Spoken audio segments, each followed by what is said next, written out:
Welcome friends. வாங்க இன்றைக்கி ஹெல்த்தியான சுவையான லஞ்ச் ரெசிபிஸ் தான் பார்க்க போகிறாங்க. கீரை மசியல், சிப்பங்கிழங்கு வறுவல், கோஸ் பொரியல் எப்படி செய்யலான்னு பார்க்கலாங்க.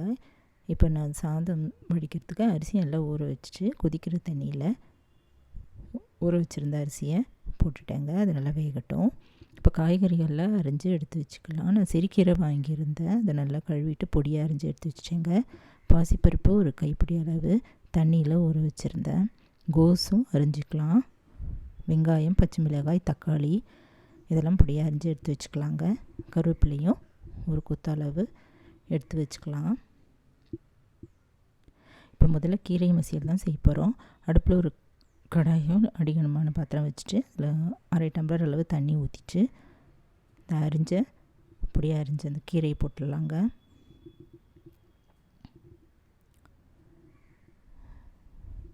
இதில் ஒரு 1/4 டீஸ்பூன் அளவு மஞ்சத்தூள், பெருங்காயத்தூள் ஒரு 1/4 டீஸ்பூன் அளவு, ஜீரகம் ஒரு 1/4 டீஸ்பூன் போட்டுட்டு நல்லா வேக வச்சுக்கலாம். உப்பு ஒரு ஸ்பூன் அளவு சேர்த்துடலாங்க.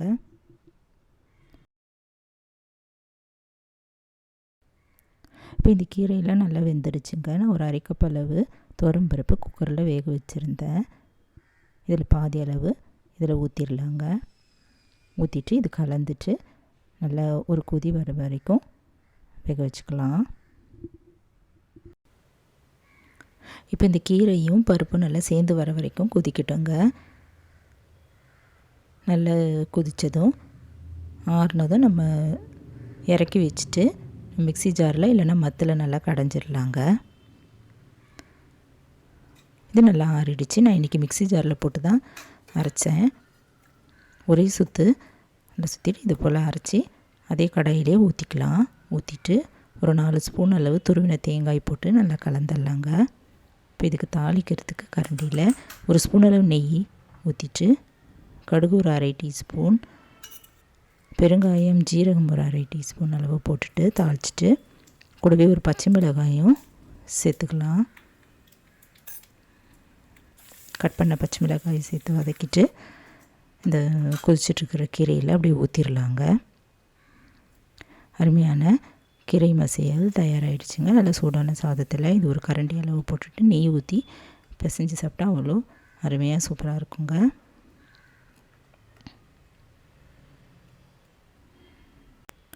இப்போ வாங்க நம்ம அடுத்து கோஸ் பொரியல் பண்ண தொடங்கலாம். இதுக்கு அடுப்பில் நான் ஒரு கடாய் வச்சுட்டு அதை நம்ம ஊற வச்சுருந்த பைத்தம்பருப்பு அதையும் போட்டுட்டு ஒரு 1/2 வேக்காடாக வேக வச்சு இறக்கிக்கலாங்க.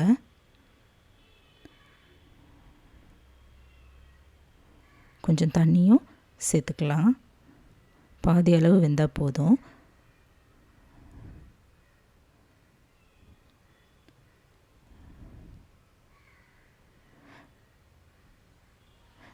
இப்போ சாதமாக வெந்துருச்சு, வடிச்சிட்டேங்க.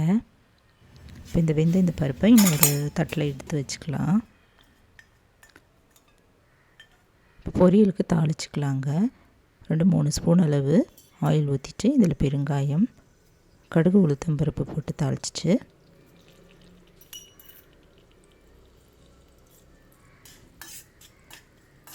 அதில் பொரிஞ்சு செவந்ததும் கட் பண்ண ஒரு வெங்காயம், கருவேப்பிலை இதெல்லாம் போட்டு தாளிச்சிக்கலாங்க. கூடவே ஒரு பச்சை மிளகாய் போட்டு வதக்கிட்டு கட் பண்ண இந்த கோஸு அதையும் போட்டுட்டு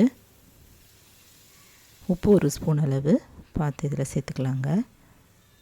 கலந்துட்டு ரொம்ப தண்ணி ஊற்றணும்னு அவசியம் இல்லை. ஒரு கைப்பிடி அளவு தண்ணி மட்டும் ஊற்றிட்டு கலந்துட்டு மூடி வச்சிடலாம். நல்லா வேகட்டும்.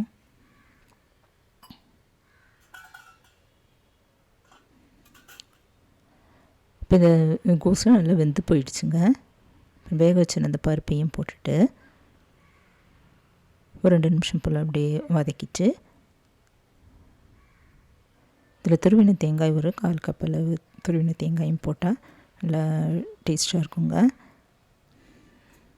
அதையும் போட்டு கலந்துட்டு கொஞ்ச நேரம் அப்படியே அடுப்பில் வச்சு இருந்துட்டு இறக்கிடலாம்.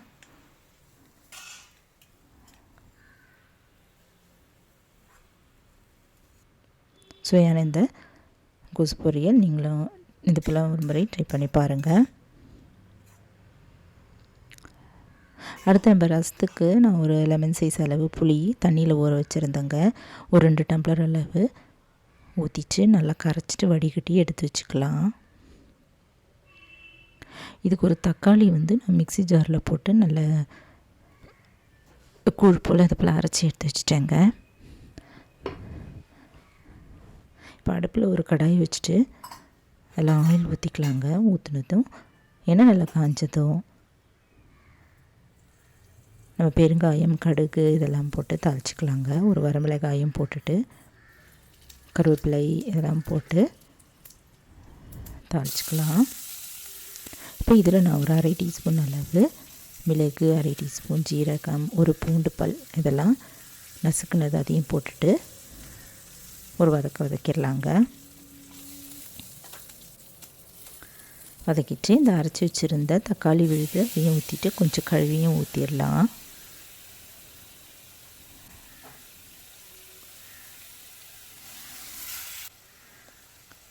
இதில் ஒரு 1/4 டீஸ்பூன் அளவு மஞ்சத்தூள் போட்டுக்கலாங்க. இது லைட்டாக இப்படி கொதி வர ஆரம்பிக்கும் போது நம்ம கரைச்சி வச்சுருந்த புளி தண்ணி இதில் ஊற்றிக்கலாங்க. ரசம் இந்த போல் செஞ்சால் ரொம்ப அருமையாக டேஸ்ட்டாகவும் ரொம்ப நல்லாவும் இருக்குங்க. இப்போ இது ஒரு கொதி வரட்டும். இதில் ஒரு ஸ்பூன் அளவு உப்பும் சேர்த்துக்கலாம். கொதிக்க ஆரம்பிச்சிருச்சு. நம்ம கீரைக்கு எடுத்து வச்சுருந்த பருப்பு தண்ணி இதில் கொஞ்சமாக இதில் சேர்த்துட்டேங்க. இது ஒரு கொதி வந்ததும் நம்ம கொத்தமல்லி தழைகள் இருந்ததுன்னா மேலே அப்படி தூவிட்டு இறக்கிடலாம். அருமையான இந்த ரசம் நீங்களும் ட்ரை பண்ணி பாருங்கள்.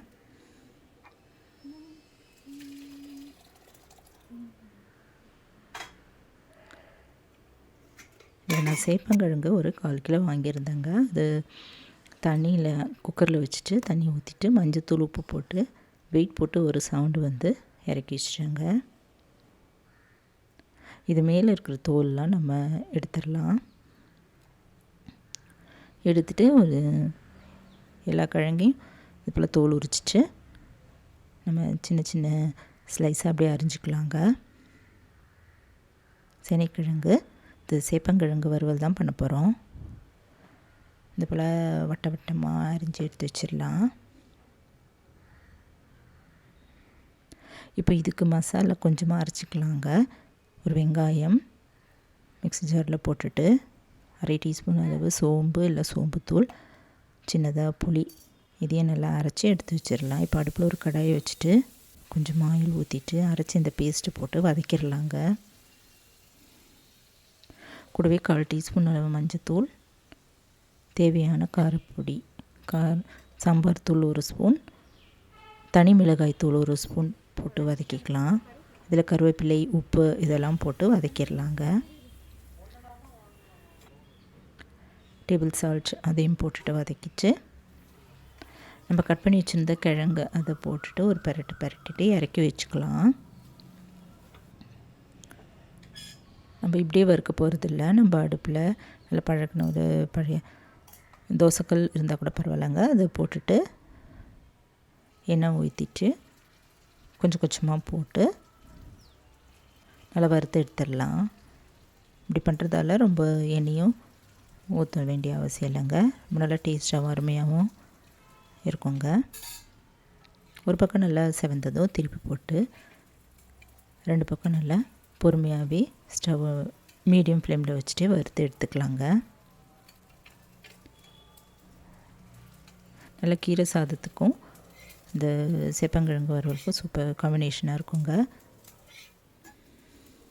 நல்லா வறுப்பட்டுருச்சு. இதை நம்ம எடுத்து வச்சிடலாம்.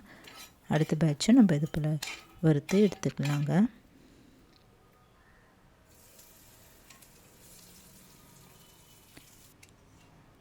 சூப்பர் டேஸ்டான சமையல்லாம் ரெடி ஆகிடுச்சுங்க. சாதம், ரசம், கோஸ் பொரியல், கீரை, சிறுகீரை போட்டு பருப்பு போட்ட மசியல்,